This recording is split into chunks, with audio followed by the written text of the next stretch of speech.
NATO üyeliği kesinlikle olamaz Ukrayna'nın. Avrupa Birliği üyeliği olamaz. Kesin demiyor ama olamaz. Üçüncüsü, Avrupa'nın mühimmat deposu haline getiremezsiniz Ukrayna'yı. Dördüncüsü de ben işgal ettiğim topraklardan bir adım dahi geri gitmem. İtalya Başbakanı gitti, Almanya Başbakanı gitti, İngiltere Başbakanı, NATO Genel Sekreteri. Orada masanın etrafında otururken Trump hepsini tabiri caizse tesbih gibi karşısında dizdi. Ve çekilen fotoğraflarda her birinin yüz ifadesi ayrı bir hikayeyi bize gösterdi. Trump onları oturttu. Tarihi bir görüntüydü gerçekten. Putin, Çin dedi biliyorsunuz.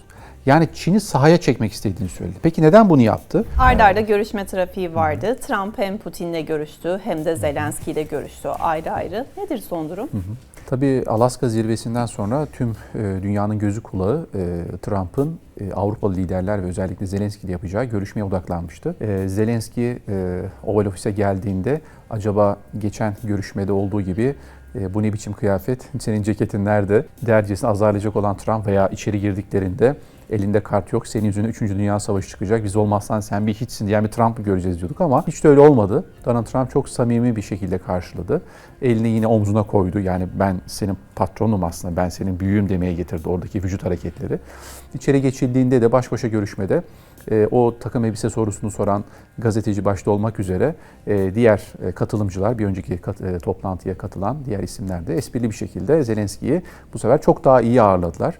Trump'ın da yüzü bir şekilde gülüyordu. Daha sonraki görüntüler gerçekten tarihi görüntülerdi. Oval Ofis'ten çekilen fotoğraflar. Hatta kapalı toplantıya geçmeden evvel basın mensuplarıyla 6 Avrupalı liderin biliyorsunuz hepsi gittiler. İşte İtalya Başbakanı gitti, Almanya Başbakanı gitti, İngiltere Başbakanı, NATO Genel Sekreteri. Orada masanın etrafında otururken Trump bir ev sahibi ve gerçekten hepsinin bir abisi görüntüsünde böyle bir sırayla onlara söz verdi, onların sözlerini dinletti.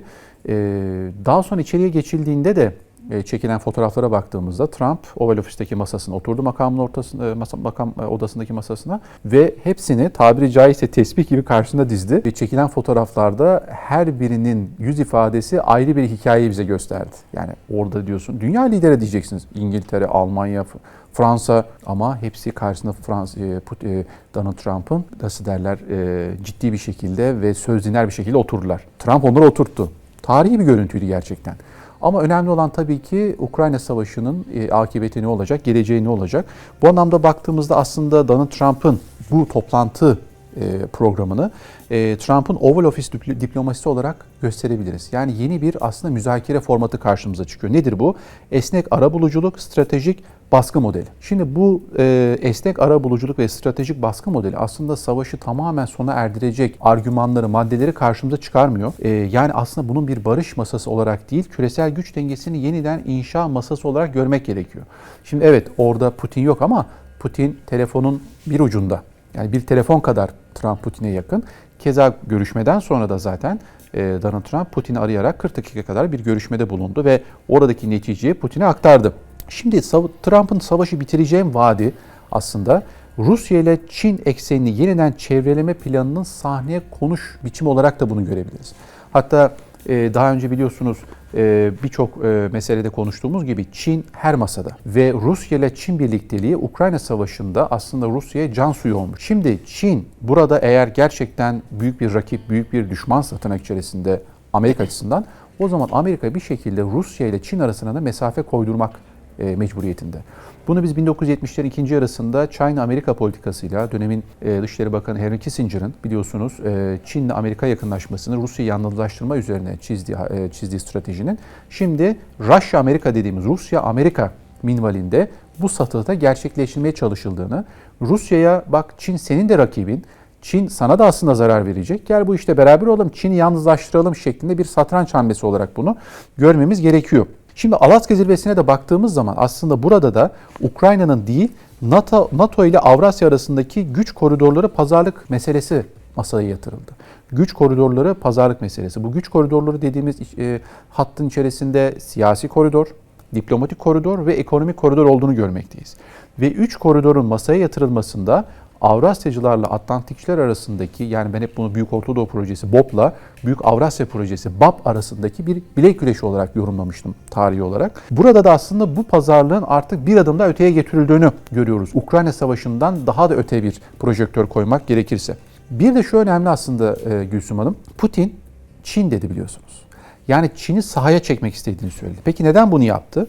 Çünkü NATO'nun fiili olarak, Ukrayna tabii ki NATO üyesi olamayacak. Alınan kararlar arasında bu var. Kırmızı çizgili, altı çizildi. Kesinlikle bu savaş sebebi dedi biliyorsunuz Putin. Evet tamam NATO'ya üyesi yapmayacağız Ukrayna'yı ama NATO'nun 5. maddesindeki koruma kalkanı içerisine alacağız. Yani de jure olmasa da, hukuken olmasa da de facto olarak fiilen biz Ukrayna'yı koruma şemsiyesi altına alacağız dedi. Ama tabii Putin boş durur mu? O da ne dedi?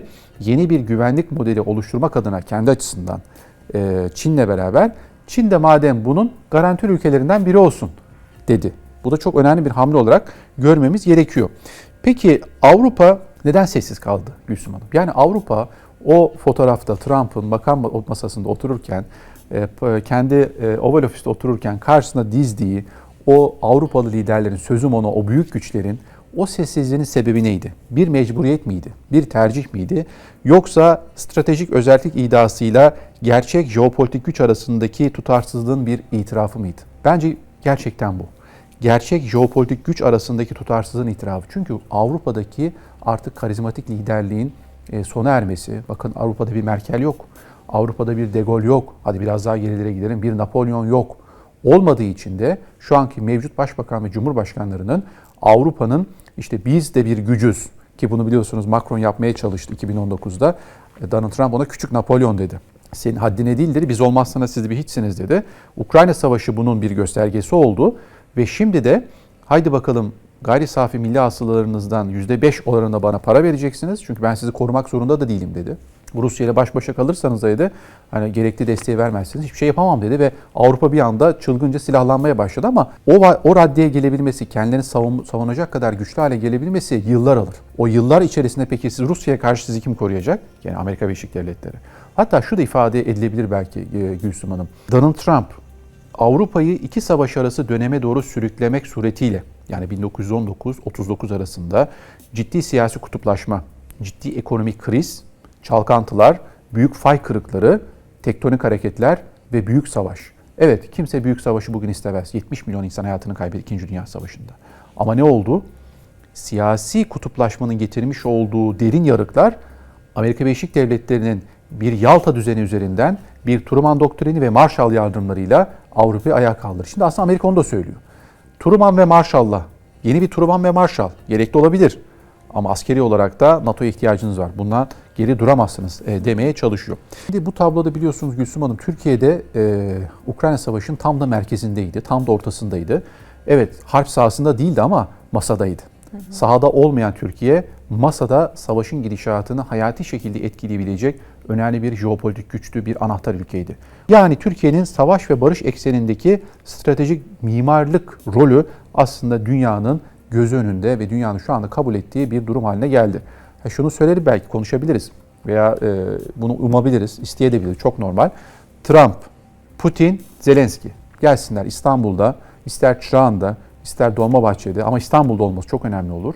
Bir araya gelsinler ve nihai barış anlaşması ki bence bize yakışır bu. İmzalar atılsın. Her yerde atılabilir, önemli değil. Yeter ki barış olsun ama bence İstanbul'da olmasının çok daha önemli olacağını söylememiz gerekiyor. Bir de şu önemli. Bence asıl kritik soru şu Gülsüm Hanım. Belki bu biraz da komple teorisi kısmı olarak da değerlendirilebilir. Alaska'daki bir gizli anlaşma var mı? Yani Alaska'da bir gizli anlaşma oldu mu Trump'la Putin arasında? Evet. Bu çok kritik.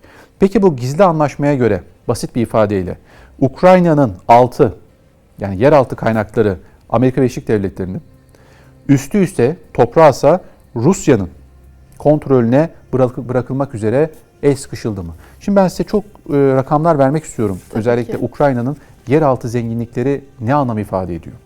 Ukrayna değerli madenleri, lityum, Avrupa'daki en büyük rezerv, titanyum, dünya rezervlerinin %20'si uçak, uzay, askeri platformlarda kullanılıyor. Demir cevheri, Avrupa'nın en büyüğü. Uranyum, Avrupa'nın en iyi üreticilerinden, en kuvvetli üreticilerinden. Grafit, dünyanın ikinci büyük rezervi, bataryalar, elektronik savunma sanayinde kullanılıyor. Toplam değerleri bunların, daha saymadıklarım da var, 12,3 trilyon dolar Müslümanım. 12,3 trilyon dolar. Nereye Trump? Ben size 300 milyar dolara para harcını bana biraz yeraltı zenginliklerinizden vereceksiniz dedi ama aslında cömert bir parça değil. O pastanın tamamını isteyen bir Trump var karşımızda. Dolayısıyla bu işin görünen kısmı ile görünmeyen kısmının aslında çok farklı pazarlık unsurları olduğunu söylememiz gerekir. Hocam peki o üçlü zirve olacak mı? Yani Trump toplayabilecek mi? İstanbul'da olsun dediniz ama yine Trump'ın önü olmayan vaatlerinden biri mi? Bence olmaması için hiçbir sebep yok ama olması için de birçok sebep var. Birçok şart var. Neden? Şimdi Putin ne dedi Gülsüm Hanım? Ben Zelenski'yi tanımıyorum dedi aslında mealen. Zelenski şu anda meşru bir cumhurbaşkanı değil dedi çünkü seçim yapılmıyor dedi. Ve benim masaya oturmam için de masaya oturacak şartların müzakere dosyasının önüme hazır olarak gelmesi lazım. Ben orada hiçbir şey tartışmam diyor Putin. Gelirim, merhabalaşırız, tokalaşırız, yemeğimizi yeriz, imzamı da atarım, fotoğrafımı çektiririm, Moskova'ya dönerim diyor bence.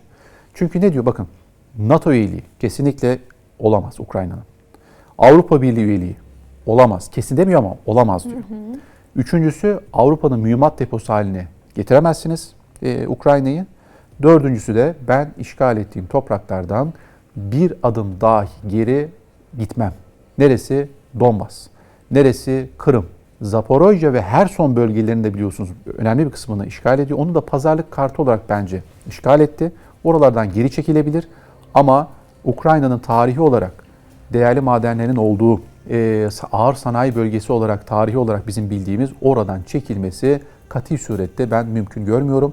Eğer Putin'e bu garantiler verilirse, bu şartlar sağlanırsa Putin İstanbul'a gelir. Gayet güzel pozlar verilir. Bence Trump da buna razı. Çünkü bunu Vance de söyledi biliyorsunuz yardımcısı.